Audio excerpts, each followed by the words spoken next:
नमस्कार दोस्तों, स्वागत है आपका हमारे YouTube चैनल में। दोस्तों, आज के इस वीडियो में हम पढ़ने वाले हिंदी के बहुत ही महत्वपूर्ण 131 प्रश्न और उत्तर के बारे में। तो दोस्तों, आपसे एक निवेदन करूंगा कि आप हमारे चैनल को सब्सक्राइब जरूर करें। दोस्तों, आपने सब्सक्राइब कर लिया होगा, नहीं किया है तो सब्सक्राइब जरूर करें, बेल आइकन को दबाएं और वीडियो अगर आपको अच्छा लगता है तो लाइक और शेयर जरूर करें। दोस्तों, तो चलिए स्टार्ट करते हैं आज का ये वीडियो।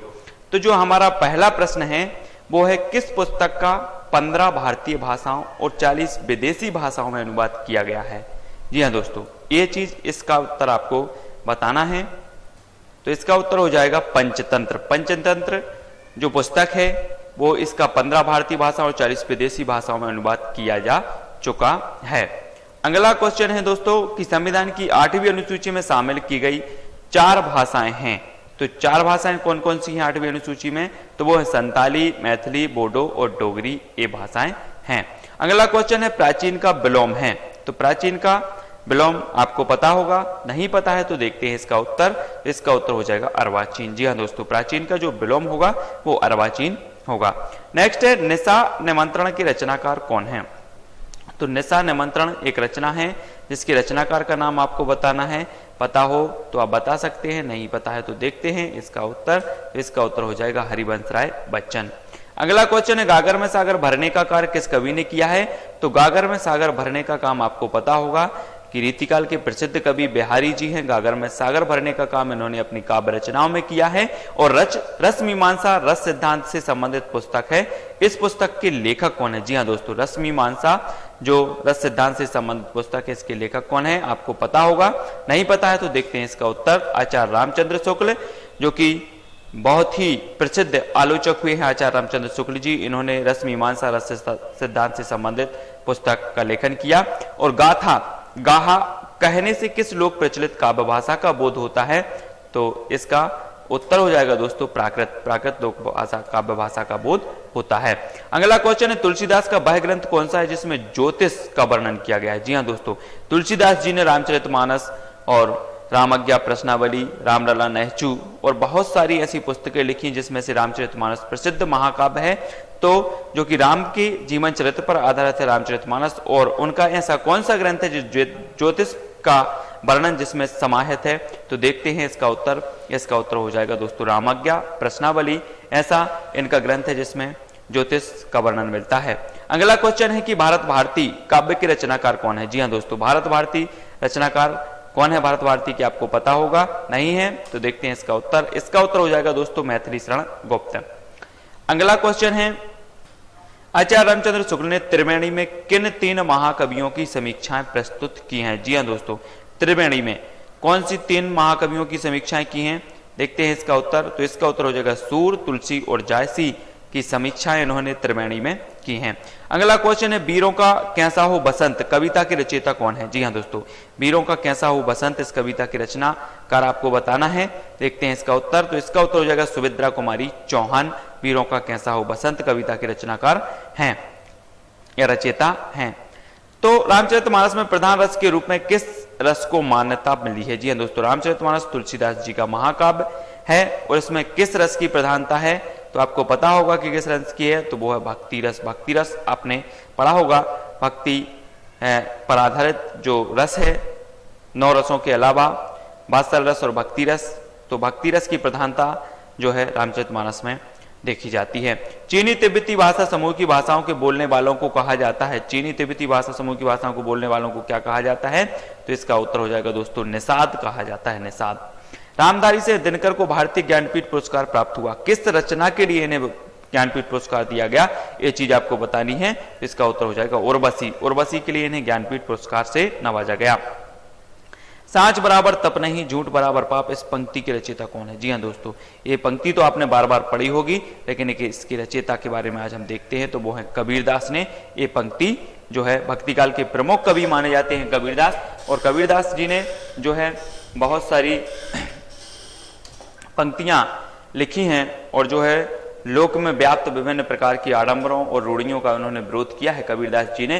तो सांच बराबर तप नहीं और झूठ बराबर पाप पंक्ति कबीरदास जी की है।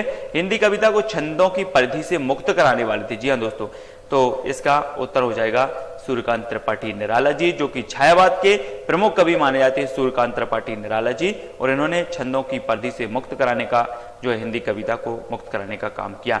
नेक्स्ट है, हिंदी के किस समाचार पत्र में खड़ी बोली को मध्य देशीय भाषा कहा गया है? तो मध्य देशीय भाषा किस समाचार में किया गया?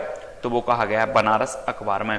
कामायनी किस प्रकार का ग्रंथ? जी हाँ दोस्तों, जयशंकर प्रसाद जी का ये महाकाव्य है कामायनी, और ये महाकाव्य प्रकार का जो है ग्रंथ माना जाता है महाकाव्य। कौन सी भाषा भारतीय संविधान की 8वीं अनुसूची में नहीं दी गई? तो वो नहीं दी गई दोस्तों अंग्रेजी। अगला क्वेश्चन है, यह युग भारतेंदु बच्चे के समान हंसता खेलता आया था, जिसमें बच्चों की सी निश्चलता, अक्कड़पन, सरलता और तन्मयता थी। यह कथन किस आलोचक का है? तो इसका उत्तर हो जाएगा आचार्य रामचंद्र शुक्ल। बहुत बड़े आलोचनाकार हुए हैं आचार्य रामचंद्र शुक्ल जी, और इन्होंने जो है हिंदी साहित्य के काल विभाजन में महत्वपूर्ण भूमिका अदा की है, और इन्हीं का जो काल विभाजन है वो सर्वश्रेष्ठ काल विभाजन माना जाता है। जिस कालखंड के भीतर किसी विशेष ढंग की रचनाओं की प्रचुरता दिखाई पड़ी है वह एक अलग काल माना गया है, और उसका नामकरण उन्हीं रचनाओं के अनुसार किया गया है। यह मान्यता किस इतिहासकार की है? तो इसका उत्तर हो जाएगा आचार्य रामचंद्र शुक्ल। जी हाँ दोस्तों, आचार्य रामचंद्र शुक्ल ने जो काल विभाजन किया है वो किया है काल विशेष की प्रवृत्तियों के आधार पर। उन्होंने काल विभाजन किया है कि किस कालखंड में कौन सी प्रवृत्तियां देखने को मिलती हैं, उसके आधार पर उन्होंने काल विभाजन एवं नामकरण किया है। अगला क्वेश्चन है, पल्लव के रचयिता। पल्लव एक रचना है, इसके रचयिता का नाम बताना है। तो सुमित्रानंदन पंत, जो कि छायावाद के कवि माने जाते हैं सुमित्रानंदन पंत जी, तो पल्लव के रचयिता हैं। हिंदी साहित्य के इतिहास के सर्वप्रथम लेखक का नाम क्या है?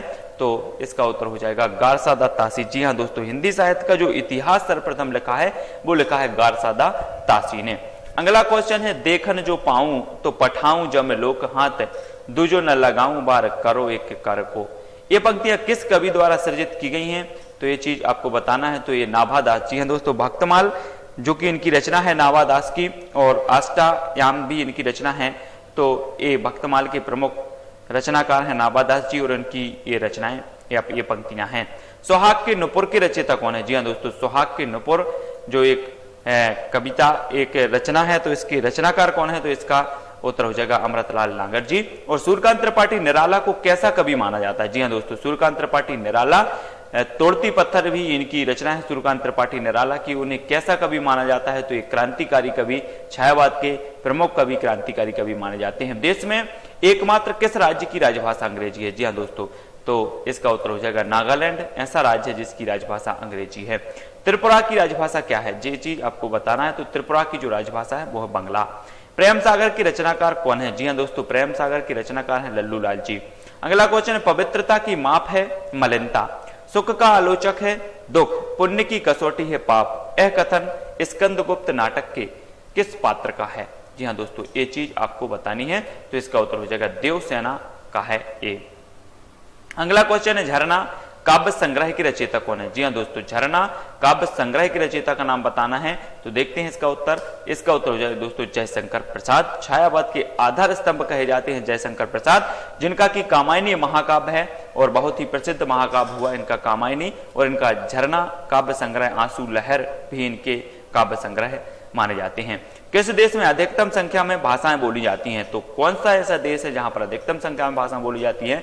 तो वो देश है हमारा देश भारत। चारु शब्द की शुद्ध भावात्मक संज्ञा क्या होगी? चारु संज्ञा बताना है, इसकी शुद्ध भावात्मक संज्ञा बताना है, तो वो होगी चारुता। अगला क्वेश्चन है, भारतीय भाषाओं को कितने प्रमुख वर्गों में बांटा गया है? जो भारतीय भाषाएं हैं इनको कितने प्रमुख भागों में बांटा गया है? तो इसका उत्तर हो जाएगा दोस्तों चार वर्गों में बांटा गया है। अगला क्वेश्चन है, भारत में सबसे अधिक बोला जाने वाला भाषाई समूह कौन सा है? भाषाई समूह कौन सा है? तो वो है इंडो आर्यन समूह। आंचलिक रचनाएं किससे संबंधित होती हैं? जी हाँ दोस्तों, जो आंचलिक रचनाएं होती हैं, आपने पढ़ा होगा आंचलिक रचनाएं, तो वो किससे संबंधित होंगी? तो इसका उत्तर आपको बताना है। तो इसका उत्तर जो हो जाएगा वो हो जाएगा क्षेत्र विशेष। अंचल बोलते हैं ना हम, अंचल विशेष से संबंधित, या क्षेत्र भी उसे कहा जाता है, तो क्षेत्र विशेष से संबंधित होती हैं। किस नाटककार ने अपने नाटकों के लिए रंगमंच को अनिवार्य नहीं माना? तो इसका उत्तर हो जाएगा दोस्तों जयशंकर प्रसाद ने रंगमंच को अनिवार्य नहीं माना है। अगला क्वेश्चन है, मनुष्यत्व की सामान्य भावना को आगे करके निम्न श्रेणी की जनता में आत्मगौरव का भाव जगाने वाले श्रेष्ठ कवि थे? तो इसका उत्तर हो जाएगा दोस्तों वो थे कबीरदास जी। इन्होंने बहुत सी ऐसी पंक्तियां लिखी हैं जिनके माध्यम से इन्होंने समाज में व्याप्त रूढ़ियां एवं आडंबर, बाहरी जो आडंबर थे, उनको मिटाने का इन्होंने प्रयास किया है कबीरदास ने, जिनकी जो है बीजक नामक एक कृति है, उसमें संग्रह किया गया है। इनकी रचनाओं का, इनके विचारों का उसमें संग्रह किया गया है। और कौन सा एक व्यंग लेखक है, तो व्यंग लेखकों की अगर बात की जाए तो हरिशंकर परसाई जो कि प्रमुख स्थान रखते हैं व्यंग लेखकों में, तो ये व्यंग लेखक माने जाते हैं हरिशंकर परसाई जी। मनुष्य से बड़ा है उसका अपना विश्वास, और उसका ही रचा हुआ विधान अपने विश्वास और विधान के सम्मुख ही मनुष्य व्यवस्था अनुभव करता है और स्वयं ही वह उसे बदल भी देता है। यह कथन किस उपन्यासकार का है, तो ये चीज आपको बताना है, तो वो हजारी प्रसाद द्विवेदी। हजारी प्रसाद द्विवेदी बहुत ही प्रसिद्ध जो है हिंदी साहित्य में इनका बहुत ही प्रसिद्ध स्थान है हजारी प्रसाद द्विवेदी का। और इन्होंने हिंदी साहित्य के जो आदिकाल है उसे आदिकाल नाम दिया था हजारी प्रसाद द्विवेदी ने, और वीरगाथा काल जो नाम दिया था वो दिया था, किसने दिया था, आचार्य रामचंद्र शुक्ल ने। प्रादेशिक बोलियों के साथ ब्रज या मध्य देश की भाषा का आश्रय लेकर एक सामान्यतः साहित्यिक भाषा स्वीकृत हुई जिसे कि नाम दिया गया, तो इसका उत्तर हो जाएगा पिंगल भाषा। जी हाँ दोस्तों, पिंगल भाषा इसे नाम दिया गया। निराला के राम तुलसीदास के राम से भिन्न है और भवभूति के राम निकट हैं, यह कथन किस हिंदी आलोचक का है। जी हाँ दोस्तों, ये चीज आपको बतानी है, तो ये उत्तर हो जाएगा रामविलास शर्मा जी का। नमक का दरोगा कहानी के लेखक कौन है, नमक का दरोगा इस कहानी के लेखक का नाम आपको बताना है, तो इसका उत्तर हो जाएगा प्रेमचंद। डोंगरी भाषा मुख्य रूप से कहां बोली जाती है, डोंगरी भाषा मुख्य रूप से कहां बोली जाती है, इसका उत्तर आपको बताना है। अगर पता है तो, और नहीं है पता तो देखते हैं इसका उत्तर, तो इसका उत्तर हो जाएगा जम्मू कश्मीर। बेताल पच्चीसी के रचनाकार कौन है, जी हाँ दोस्तों, बेताल पच्चीसी पूछा गया है परीक्षाओं में, तो इसका उत्तर हो जाएगा सूरती मिश्र जो है वो बेताल पच्चीसी के रचनाकार माने जाते हैं। और दोस्तों हम आपको बता दें कि जो रचनाएं हैं उनके बारे में थोड़ा सा गहन अध्ययन करना है, क्योंकि जैसे बेताल पच्चीसी है, इसी प्रकार से और भी एक से नाम मतलब समान नाम वाली रचनाएं और भी कवियों ने की हैं, तो हम क्या हो जाते हैं, कंफ्यूज हो जाते हैं कि बोला कि सर बेताल पच्चीसी तो आपने सूरती मिश्र बताया था जबकि उनकी है, तो आपने सूरती मिश्र नहीं पढ़ा होगा, उनका पढ़ा होगा, इसलिए आप बोलेंगे कि आप गलत पढ़ा रहे हैं। तो इसलिए आपको थोड़ा सा जो है इसमें अच्छे से पढ़ना है। और अब बात करते हैं कि जो जन शासन भाषियु सो मई कहियु साल, जो पालई सही भाव करी सो तरी पाऊ पारू। इस दोहे के रचनाकार कौन है, तो इसका उत्तर हो जाएगा देवसेन। और दोस्तों हम आपको बता दें कि जो समान रचना है उनका भी एक वीडियो हम बनाने वाले हैं। और एक चीज और हम बता दें कि कुछ जो हमारे मित्र हैं, मित्रगण, उन्होंने कहा कि सर आधुनिक काल का वीडियो लेकर आए, तो वो चीज भी हम जल्दी आधुनिक काल का वीडियो बहुत अच्छे से आपको लेकर के आने वाले हैं। आधुनिक काल, इससे पहले हमने पढ़ा क्या, आदिकाल पढ़ा, भक्ति काल पढ़ा और रीतिकाल पढ़ा। वीडियो के माध्यम से बहुत अच्छे से आदिकाल, भक्ति काल, रीतिकाल को हमने कंप्लीट किया। उसके बाद अब आधुनिक काल जो है बचा है, तो आधुनिक काल का वीडियो जल्द ही अपलोड होने वाला है। तो आचार्य रामचंद्र शुक्ल कृत हिंदी साहित्य का इतिहास अधिकांश सामग्री पुस्तककार प्रकाशन के पूर्व हिंदी शब्द सागर की भूमिका में छपी थी। इस भूमिका में उनका शीर्षक क्या था, तो इसका उत्तर हो जाएगा हिंदी साहित्य का विकास, ये शीर्षक उन्होंने रखा था। हिंदी भाषा का पहला समाचार पत्र उदंत मार्तंड किस सन में प्रकाशित हुआ, जी हाँ दोस्तों, इसका उत्तर हो जाएगा 1826 में। संस्कृत से सर्वाधिक प्रभावित द्रविड़ भाषा है, तो कौन सी भाषा है, वो है तेलुगु भाषा है। जिसका जन्म ना हो उसके लिए एक शब्द बताना है, तो आसान सा ये प्रश्न है, तो उसका उत्तर हो जाएगा अजन्मा। भारतीय संविधान में हिंदी को कहा गया है, क्या कहा गया है, हिंदी को राजभाषा कहा गया है, ये चीज तो आपको पता होगी। किस रचना की सर्वाधिक टीकाएं लिखी गई, जी हाँ दोस्तों, ऐसी कौन सी रचना है जिसकी सर्वाधिक टीकाएं लिखी गई, तो वो होगी बिहारी सस्सई, जो कि बिहारी की है, रीतिकाल के प्रमुख कवि माने जाते हैं बिहारी सस्सई। तो बिहारी सस्सई की सर्वाधिक टीकाएं लिखी गई और बहुत प्रसिद्ध रचना है, जिन्होंने बिहारी जी ने इस रचना में गागर में सागर भर दिया। ये चीज भी पूछी जाती है कि गागर में सागर भरने वाले कवि कौन से हैं, तो वो हैं बिहारी। और हंस जवाहर रचना किस सूफी कवि द्वारा रची गई, तो हंस जवाहर जो रचना है वो रचना है कासिम शाह की। अगला क्वेश्चन है बूंदी नरेश महाराज भाव सिंह का आश्रित कवि कौन था, तो बूंदी नरेश महाराज भाव सिंह का जो आश्रित कवि था वो था दोस्तों मतीराम। मतीराम भी रीतिकाल के कवि माने जाते हैं। इतिहास शब्द का शुद्ध विशेषण है, तो इतिहास का विशेषण अगर बात करें तो इतिहास का हो जाएगा ऐतिहासिक। अगला क्वेश्चन है आंसू काव्य के रचयिता कौन है? जी हाँ दोस्तों, हमने आपको बताया था कि लहर, आंसू, झरना और कामायनी ये बहुत ही प्रसिद्ध हैं, तो वो हैं जयशंकर प्रसाद जी के। भूषण किस रस के कवि हैं? भूषण की अगर बात करें तो ये जो है वीर रस के कवि माने जाते हैं। छत्रसाल, दशक आदि इनकी रचनाएं हैं। छायावाद के प्रवर्तक का नाम बताइए। तो छायावाद के प्रवर्तक या आधार स्तंभ कहे जाते हैं तो जयशंकर प्रसाद। महादेवी वर्मा, सुमित्रा नंदन पंत आदि कवि जो है प्रमुख छायावाद के माने जाते हैं। और सूर्यकांत त्रिपाठी, निराला जी। भाषा के संबंध में हिंदी शब्द का प्रयोग सर्वप्रथम किसने किया है? तो हिंदी शब्द का सर्वप्रथम जो प्रयोग किया है वो किया है अमीर खुसरो ने। नवनीत शब्द का सही अर्थ है? तो नवनीत का जो सही अर्थ होता है वो होता है मक्खन। हिंदी साहित्य का अतीत भाग 1 के लेखक का नाम बताइए। हिंदी साहित्य का अतीत भाग 1 के लेखक का अगर नाम पूछा जाए तो वो होगा डॉक्टर विश्वनाथ प्रसाद मिश्र। अगला क्वेश्चन है सुंदर परम किशोर, वैक्रम चंचल नयन विशाल, कर मुरली सिर मोर पंख पीतांबर और वनमाल, ये पंक्तियां किस रचनाकार की हैं? तो इसका उत्तर हो जाएगा सूरदास जी। जी हाँ दोस्तों, सूरदास जी की जो रचना है सूर सागर, सूर सारावली और साहित्य लहरी, इनकी प्रमुख रचनाएं मानी जाती हैं। सूरदास भक्ति काल के प्रमुख कवि, कृष्ण भक्ति शाखा के प्रमुख कवि माने जाते हैं सूरदास जी। और रानी केतकी की कहानी की भाषा को कहा जाता है तो रानी केतकी की जो भाषा है वो है खड़ी बोली। हिंसा अल्लाह खां की रानी केतकी की कहानी है ये, खड़ी बोली इसकी भाषा है। और सूरदास जी के गुरु कौन थे? तो इसका उत्तर हो जाएगा दोस्तों वल्लभाचार्य। जी हाँ दोस्तों, वल्लभाचार्य जो है सूरदास जी के गुरु थे। और वल्लभाचार्य के पुत्र विठलनाथ ने जो है अष्टछाप की स्थापना की थी और अष्टछाप की प्रमुख जो थे वो थे सूरदास जी। हिंदी का आदि कवि किसे माना जाता है? जी हाँ दोस्तों, हिंदी का जो है आदि कवि माना जाता है स्वयंभू को। स्वयंभू को आदि कवि माना जाता है। और प्रभात फेरी काव्य के रचनाकार कौन है? ये चीज आपको बताना है। प्रभात फेरी काव्य के रचनाकार, तो इसका उत्तर हो जाएगा नरेंद्र शर्मा। हिंदी भाषा की बोलियों के आधार पर छत्तीसगढ़ी बोली है। छत्तीसगढ़ी बोली कौन सी है? पूर्वी हिंदी। हमने पढ़ाया था कि अब छत्तीसगढ़ी इसका जो है कोड हो जाएगा, तो ये हो जाएगा इसका कोड अब छत्तीसगढ़ी। आ से हो जाएगा अवधी, बा से बघेली और छत्तीसगढ़ी से छत्तीसगढ़ी। ये पूर्वी हिंदी की बोलियां मानी जाती हैं। अब छत्तीसगढ़ी इसका कोड है। अपभ्रंश भाषा के प्रथम व्याकरणकार कौन थे? तो इसका उत्तर हो जाएगा अपभ्रंश भाषा के जो है हेमचंद्र। देवनागरी लिपि का विकास किस लिपि से हुआ है? तो देवनागरी लिपि का विकास हुआ है ब्राह्मी लिपि से। दोस्तों हम आपको बता दें कि हिंदी साहित्य से संबंध आदिकाल, भक्तिकाल और रीतिकाल से संबंधित बहुत ही महत्वपूर्ण वीडियो अपलोड हो चुके हैं, वो आप देख सकते हैं। हिंदी में अगर बात करें तो रस, अलंकार, संधि, समास आदि के जितने भी वीडियो हैं वो सारी ट्रिक के माध्यम से हमने बताया है, वो चीज भी अपलोड हो चुकी है, वो भी आप देख सकते हैं। और बहुत ही महत्वपूर्ण वीडियो अपलोड हो चुके हैं, चैनल की प्लेलिस्ट पे जाकर देख सकते हैं। नेक्स्ट क्वेश्चन है किस काल को स्वर्ण काल कहा जाता है? जी हाँ दोस्तों, भक्ति काल ऐसा काल है जिसे कि स्वर्ण काल कहा गया, क्योंकि भक्ति काल में जो है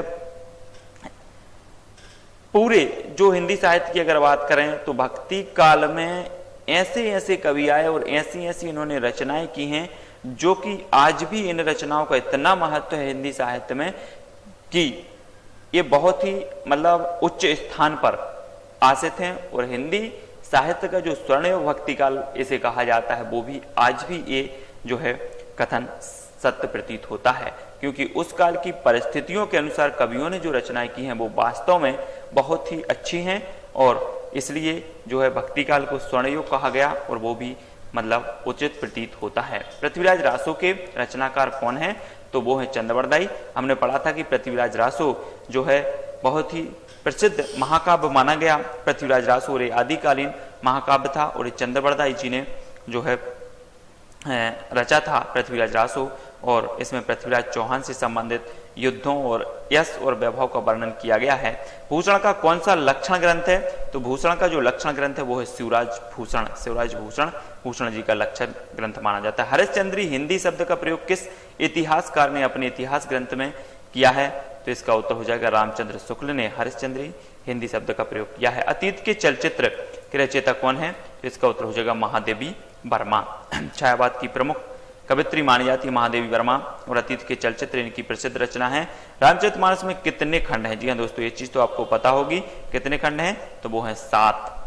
रामधारी सिंह दिनकर किस रस के कवि माने जाते हैं, जिन्हें की उर्वशी तो पुरस्कार मिला था इन्हें रामधारी सिंह दिनकर के लिए, और वीर रस के कवि माने जाते हैं रामधारी सिंह दिनकर। केरल राज्य की जो है राजकीय भाषा कौन सी है? केरल राज्य की राजकीय भाषा बताना है तो वो है मलयालम, केरल राज्य की राजकीय भाषा है। और केरल ऐसा राज्य है जहां पर सर्वप्रथम गैर कांग्रेसी सरकार बनी थी भारत में, केरल राज्य में। तो केरल की जो राजकीय भाषा वो मलयालम। और किस इतिहासकार ने सर्वप्रथम रीतिकालीन कवियों के सर्वाधिक परिचयात्मक विवरण दिए हैं? तो वो दिए हैं मिश्र बंधु। जी हाँ दोस्तों, मिश्र बंधु विनोद के रचयिता मिश्र बंधु, और इन्होंने सर्वप्रथम रीतिकालीन कवियों के सर्वाधिक परिचयात्मक विवरण इन्होंने दिया कवियों के, जिनका अनुसरण करते हुए आचार्य रामचंद्र शुक्ल ने भी यहाँ पर जो है कवियों का अध्ययन किया है और कवियों के कुछ परिचय भी इनके मिश्र बंधु विनोद से इन्होंने उठाया है। और लाल पीला होने का अर्थ क्या है? लाल पीला होने का अर्थ है क्रोध करना।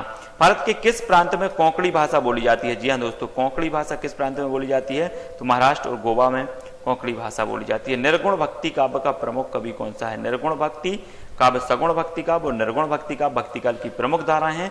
और निर्गुण भक्ति काव्य की ज्ञान मार्गी शाखा के जो कवि हैं वो हैं कबीरदास जी। एक प्रेम मार्गी, निर्गुण भक्ति के एक प्रेम मार्गी और एक ज्ञान मार्गी।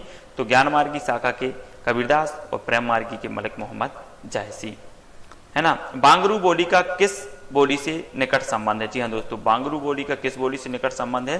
तो वो खड़ी बोली से। एक नार पिया को भानी, तनबा को सगरा ज्यों पानी, यह पंक्ति किस भाषा की है? तो इसका उत्तर हो जाएगा दोस्तों ब्रज भाषा की। अमीर खुसरो ने जिन मुकरियों, पहेलियों और दो सुखनों की रचना की है उसकी मुख्य भाषा कौन सी है? तो वो है खड़ी बोली। जी हाँ दोस्तों, अमीर खुसरो, खालिक बारी इनकी प्रसिद्ध रचना है अमीर खुसरो की। और भारतेंदु कृत भारत दुर्दशा किस साहित्य रूप का हिस्सा है? भारत दुर्दशा, भारतेंदु कृत ये रचना है तो वो नाटक साहित्य से संबंधित है भारत दुर्दशा। आचार्य रामचंद्र शुक्ल ने किन दो प्रमुख तथ्यों को ध्यान में रखकर हिंदी साहित्य के इतिहास के कालखंडों का नामकरण किया है? तो इसका उत्तर हो जाएगा दोस्तों ग्रंथों की प्रचुरता एवं ग्रंथों की प्रसिद्धि, की किस काल में कौन सी प्रवृत्तियां रही और प्रवृत्तियों के आधार पर कैसे ग्रंथ लिखे गए, ये चीज उन्होंने ध्यान में रखते हुए जो है काल विभाजन किया, काल का नामकरण किया है। और कौन सा एक उपन्यास जैनेन्द्र कुमार जी का है? तो परख उपन्यास जैनेन्द्र कुमार जी का माना जाता है। अशोक के फूल निबंध संग्रह के रचनाकार कौन है? तो इसका उत्तर हो जाएगा हजारी प्रसाद द्विवेदी, अशोक के फूल। जी हाँ दोस्तों, अशोक के फूल। निरुत्तर शब्द का शुद्ध संधि विच्छेद क्या होगा? निरुत्तर का हमने संधि पढ़ाई है, अगर आपको पता होगा तो निरुत्तर शब्द का संधि विच्छेद क्या होगा? नह धन उत्तर, इसका हो जाएगा निरुत्तर।